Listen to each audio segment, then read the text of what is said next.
Hey everybody, this is Maxine Taylor with another edition of my Trumpology report. Today is June 2nd, 2017, and yesterday the United States pulled out of the Paris Climate Agreement, being the third country to be outside of that agreement. I think it's time to look at Trump's chart for June and the United States chart for June. And it's very, very interesting.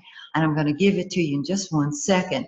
I am getting ready to share a video that will answer the question that so many of you have asked me. You've asked me to tell you, is Trump going to be impeached?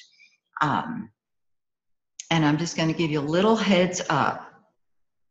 And for those of you who study astrology, what I'm going to say you know already. We have 2 more eclipses in August. And I'm going to answer your questions as soon as I've done this particular video. And then I'll probably do another video on Comey because he's going to be speaking before a committee next week. So all of this is coming to a head. All right, now let's talk about Trump. Well, the month of June, this is very simple to understand.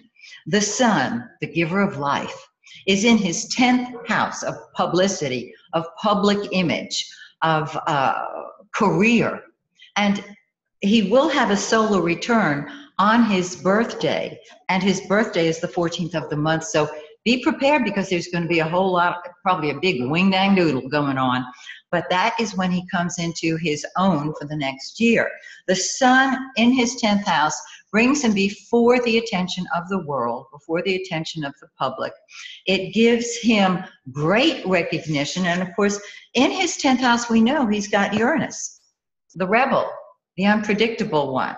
He's got the North Node and, of course, the sun. So on the 14th of June, he is definitely going to be doing his thing.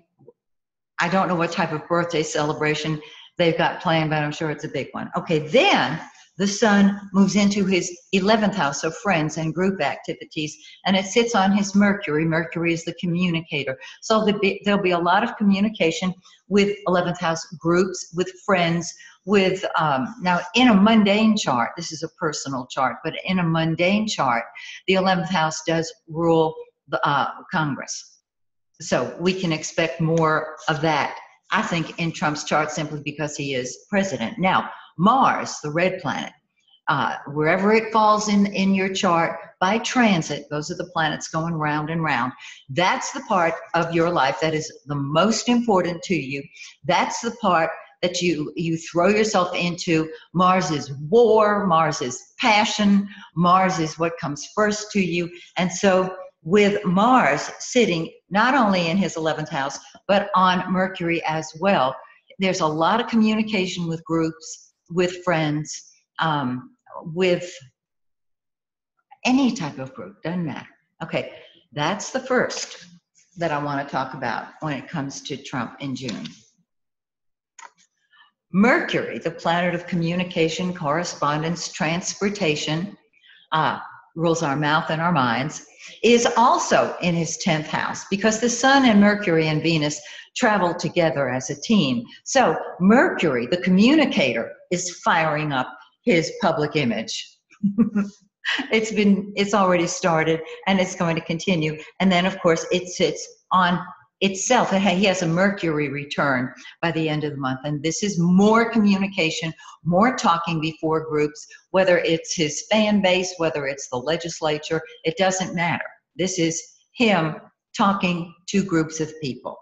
Now, the part that is very interesting to me is what I'm going to share with you now, the new moons and the full moons. But more importantly, the fact, as I've shared with you before, that the eclipses that occurred in February of this year are at their peak right now, May and June. This is why I'm including them. And I can't wait to share the August eclipses with you. Those of you who have an ephemeris, just take a look at what the August eclipses trigger in Trump's chart. Those of you who are not astrologers, I will do a video on that and I will share it with you. I promise you. Okay, now, first of all, the previous eclipses. Let's talk about that because it's really important. On February 10th, we had an eclipse. It was a full moon. It sat on his Mars. Mars is war, Mars is passion. In the 12th house, it's behind the scenes activities. And so there's a lot of behind the scenes arguing, fighting going on. And that came to light. It's been coming to light. And there it is. It also triggers Trump's anger, Trump's need to be involved in arguing, in a fight. And so that's what's going on. Once again, the 12th house deals with behind the scenes activities. It deals with our hidden enemies, the enemies we don't know we have, traitors. And I think that's what we're looking at now because of the leaks that have come out. Okay, that was the first eclipse. The second eclipse, the solar eclipse on February 26th, sat in his 7th house. The 7th house is partnership, whether it's his wife, whether it's business partners. Traditionally, it deals with our open enemies as well as our allies. Interesting, because the 7th house deals with marriage and divorce. So we've got this house triggered very strongly in his chart. I think this has shown up recently in the news. I'm not going to go over the news. I'm sure you've seen it. You know what I'm talking about. These two eclipses are going to be with us until August, okay? And in August, they will be replaced by two others. Now, they're at their peak right now. So, open enemies, partnerships, alliances, allies. What happened yesterday when we pulled out of the Paris Climate Accord? There it is right there. Now, let's talk about the new moons and the full moon in June. June 9th, the full moon is on Trump's moon south node. The moon is our emotional security, our need for emotional security. The 4th house deals with home and family. His son-in-law has been in the news. I don't have to tell you that. You've been reading about it. You've been watching it on the news. And so the full moon in his 4th house brings family and real estate matters to a head. Those of you who study astrology know that Saturn has been hovering in his 4th house, and it's very shortly going to be backing up and sitting on his moon south node. James Comey has transiting Saturn sitting on his sun. This is a very empowering thing. It gives strength, it gives determination. So with the full moon next week on his moon south node, this can indicate in a traditional sense the south node can be a loss on some level. It will conjunct the moon in the 4th. It could be on an emotional level, some problem with real estate or family. Again, there it is. And the new moon on June 23rd is in that 11th house. The new moon is when things begin. Things start moving forward. Once again, we talk about friends, groups of all types. So these are the two major areas this month: home, family, real estate, emotional security needs, and friends, group activities, whether of a personal nature or a business nature. Okay, that's Trump. Now, let's talk about the United States. Excuse me, so sorry. Trying to get everything organized here, and we know how that goes. Okay, well, let's start first of all. Talk amongst yourselves, will you? Okay, here we go. I think I might need a little visual help here. Here we go. The United States chart for June. The sun, you know, wherever the sun is, it brings life. It sits on our Mars. on June 11th. That's 2 days after the full moon. Mars is anger. Mars is passion. The first house of a country's chart talks about the attitude of the people. And so with Mars triggered, they're angry. We are angry. We are fighting. You might say, well, who are we fighting with? It all depends. But the populace is angry. Again, the first house, it's the political mood, it's public health, and on Mars, we're just raring to go. Then the sun, of course, moves into our second house. And every year we have a solar return, July 4th, okay? The solar return will occur actually next month, but we're getting ready for it. With the sun sitting on our Venus and Jupiter, there can be more income for us. And this would be a really great time for Trump to establish more income for the country, for the individuals. I know he had wanted to do that. And so that's what could be happening. Mars also, wherever Mars is, that's what we throw ourselves into. And so there's lots of emphasis on money. Now, the second house in a mundane chart indicates our debts, the stock exchange, savings, but mainly money. So this could be a really good thing for us. Keep that in mind. The next transit I want to talk to you about is Mercury. And Mercury's in the 12th house right now. The 12th house is behind the scenes activity, so there's lots of talking going on, lots of action going on that we'll never know about. Even if it leaks, you know, it can be called fake news, we won't know. But it crosses the ascendant on June 10th. That's one day after the full moon. On the 11th, it sits on Uranus. And when Mercury sits on Uranus, that's when people say things, very psychically attuned things, but say things, they blurt things out. And this can be what the populace is expressing. Very, very interesting.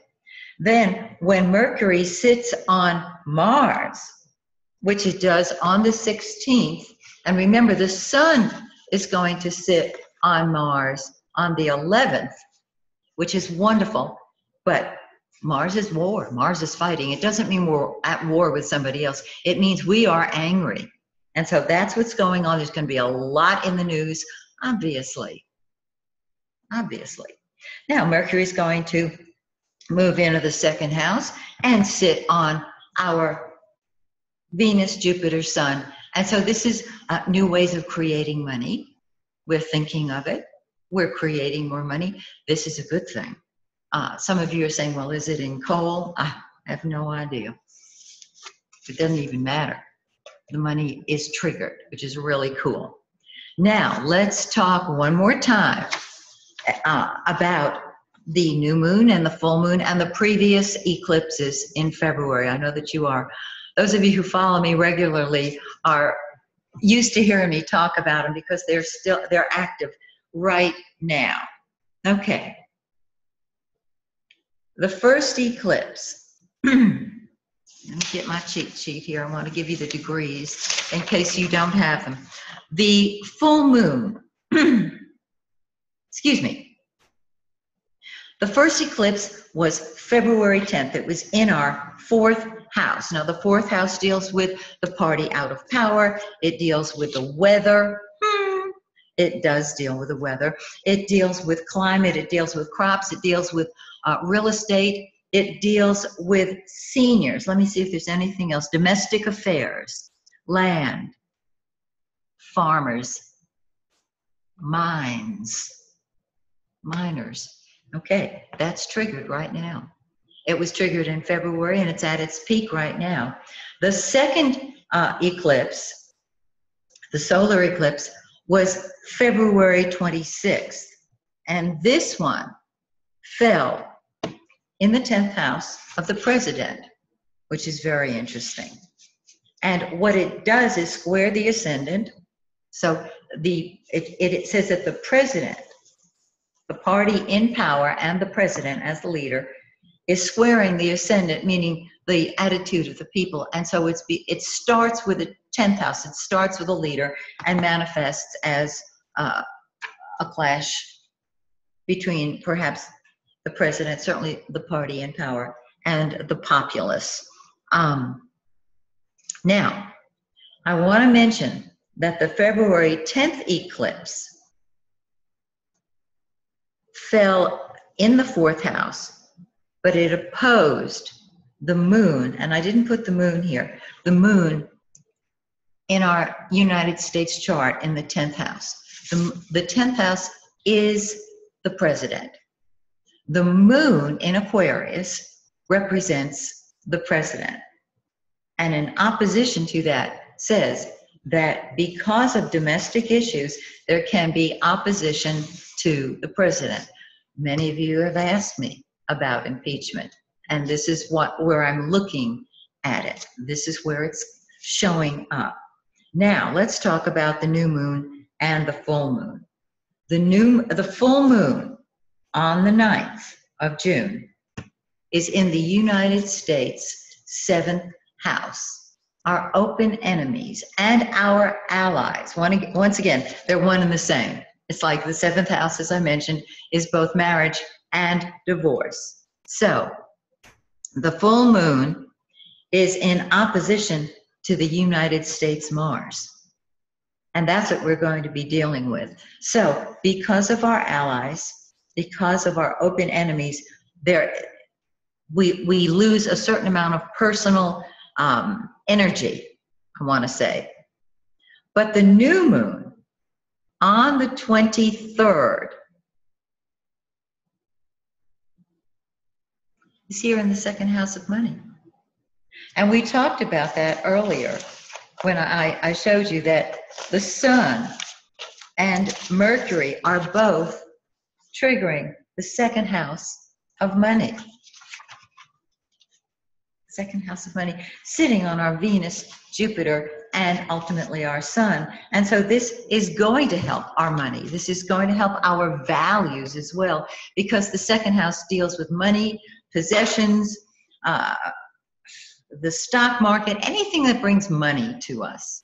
It's triggered, which is really cool. So, I'm not trying to leave you hanging. Oh, I forgot to mention one thing. Venus.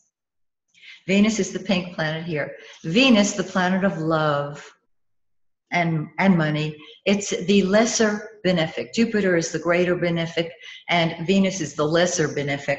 It brings blessings to our relationships with our hidden enemies. When it comes to behind-the-scenes activities, the United States is blessed with Venus sitting there. Now, let me give you the mundane definition of the 12th house, because that's where Venus is. It deals with prisons, it deals with hospitals, it deals with crime, it deals with crime lords, bribery, spies, hidden enemy, hospitals, seclusion, welfare, informers, people who leak things. And so there is progress that can be made behind the scenes with these people, negotiations that can take place, that allegedly have taken place and can perhaps continue to take place. I say perhaps because, you know, even though it's a mundane chart and there are millions of people involved, we still have our free will. We are still individuals.